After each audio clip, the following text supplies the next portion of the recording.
नमस्कार। हमारे सभी भाई बहनों को जय श्री कृष्ण, राधे राधे। तो आज मैं लेके आई हूँ एक कजरी गीत जो कि मैंने स्वयं लिखा है। तो चलिए आप लोग सुन करके बताइए कि आपको कैसा लगा। रिम झिम बरसे पनिया, हरी भरी मोर फुलवरियाना। रिम झिम बरसे पनिया, हरी भरी मोर फुलवरियाना। पहिला फूल हम मैया का चढ़ोबे, पहिला फूल हम मैया का चढ़ोबे, पहिला फूल हम मैया का चढ़ोबे, पहिला फूल हम मैया का चढ़ोबे। अढ़ौर कयू है मोरी क्यारिया, जेकर हरी हरी पतियाना।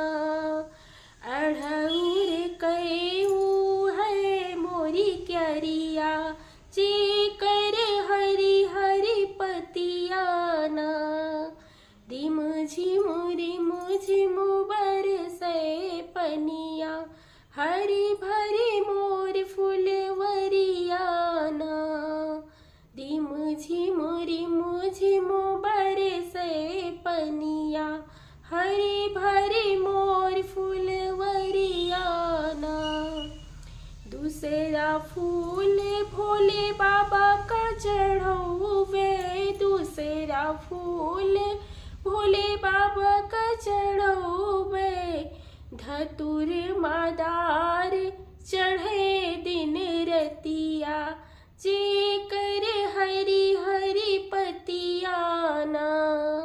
धतुर मदार चढ़े दिन रतिया, जेकर हरी हरी पतियाना।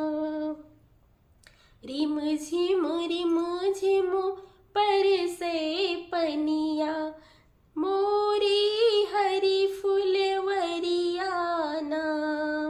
रिम झिम बरसे पनिया, हरी भरी मोर फुलवरियाना। तीसरा फूल विष्णु देव का चढ़ोबे, तीसरा फूल विष्णु देव का चढ़ोबे। पियर पियर फूले मोरी क्यारिया, जेकर हरी हरी पतियाना। पियर पियर खिले मोरी क्यारिया, जेकर हरी हरी पतियाना। रिम झिम बरसे पनिया, हरी भरी मोर फुलवरियाना। रिम झिम बरसे पनिया, हरी भरी